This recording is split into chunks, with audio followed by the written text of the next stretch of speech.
What I would like to start with yoga, I mean, if you want to call this yoga, it's really just a hip stretch. I mean, this was, for me, like getting this right here stretched out and really firm and solid is a nice foundation. Like, that's so fundamental in pitching. Yeah. So, of course, the more you can rotate here without it affecting other parts of your body, it's like, okay, isolating your limbs, right, on the stretch.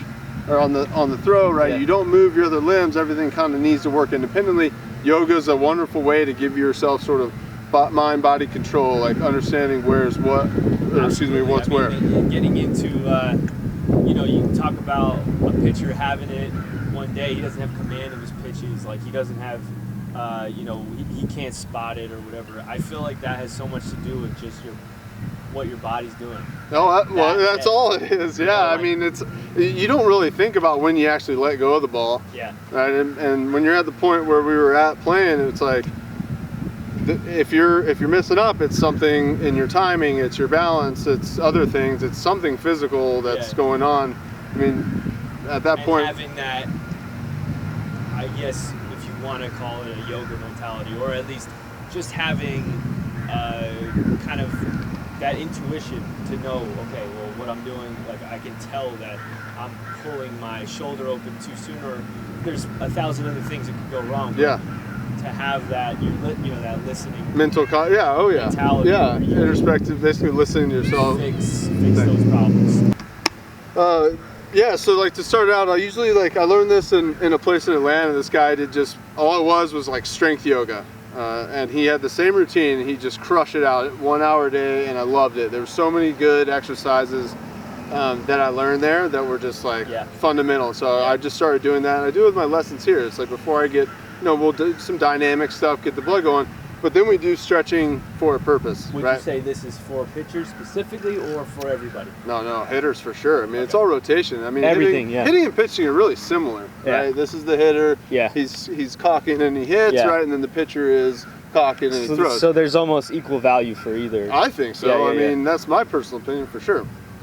But I would start. Let's say I start with the left foot. I open the left foot up, right? Basically creating a perpendicular angle with my feet. Right. And then I have 3 exercises that I do in this position. They're basically the windmill. I don't know if you guys if anybody does yoga, but you're going down, you're keeping your legs very straight. You're grabbing this side of the ankle, wherever you can get to. If you can't go that, you're just grabbing your leg as far down. All right. And then you're taking your arm and you're going all the way up.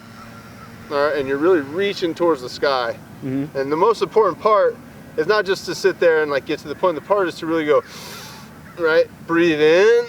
And that's the part that stretches your body, or at least that's how I feel. Every time I get a real deep breath and I'm up against the wall, and then I really go for a deep breath, and then you let it go, you really see how that like opens you up. So you're going straight up the arm, and I do 5 breaths at every position basically.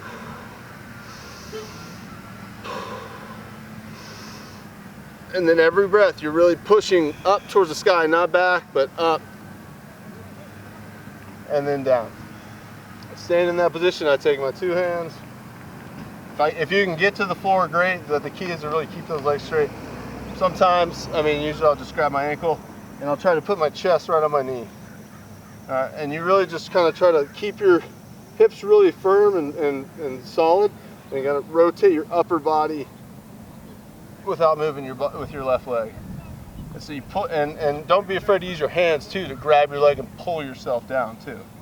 It's like this hand that's supporting yourself on the foot is really important to push off of and use as like as a support. Yeah. And so you do 5 breaths there, and then you take this other arm, go to the other side of the foot, and this one's really hard. I don't know, and I have trouble with this one too. But you're doing basically the opposite of what you're doing at the beginning. Right, but you're using this to really, really turn yourself, squeeze yourself like a sponge almost. And this is where breathing is super important. It's like, well, you do 5 of those, but I'm not gonna. Right, so that's the left leg, and it just feels like you're just really stretching out like everything that's really deep up in there. It feels really good after you're done. And then you do the same side on the other side. And that's like a real nice hip stretch that I like. And so that, I like that one to really just kind of stretch out there. And then one that really gets my abs, I guess you can see from there. Right, Yeah, I think you're good. Right here, you kind of get in like the down dog. You pull the leg up, you bend it, and then you really, it's supposed to look sort of like, I think they call it the fire hydrant. You're basically a dog pissing on the fire hydrant. And then you really just push and doing 5 breaths there. But you keep your upper body still and you kind of let your... Oh, wow. That looks impossible. But that one just sort of like, you just don't get that in any other kind of movement. Yeah. And so like that just helps really give you a nice range of motion without feeling really tight. But with the shoulders, they're so hard to stretch. You know, you can do a couple things like arm circles. Right there. Yeah, you're good. Arm circles? Yeah, so you can do arm circles, you can do the arm across, right? But just like the typical stuff. But it's, for me, it was like getting that scap stretch, like getting those big back muscles stretched, really hard. Really? This one was really good. I learned this one at one of the Atlanta classes, but it's like, they do the finger touching, and it's, I don't know, that's kind of too yogi for me. Yeah. But feet really close together, making sure you're sitting straight up. And then you're using your grip to like, you're pulling the grip apart, which also like should push your hands higher. So you take 5 big breaths, put your biceps on your ears, and then you lean it down to the side. And then on this one, you're really pulling apart to point over there. 5 breaths there, and then there, and then you go back. And this one really gets that scalp nice. Oh. Yeah, so that was like sort of the 3 that were probably my most used. I really like those. They kind of do the, you know, here, and then I get kind of here, and then the other one's sort of the big back muscles. And when you're honestly doing the yoga, like your heart rate's going up. People are like, oh, I need something more I need more, you know, more cardio. Yeah. It's like you do an hour of yoga and your heart's thumping. I guarantee you. Yeah, or you're just not trying hard enough.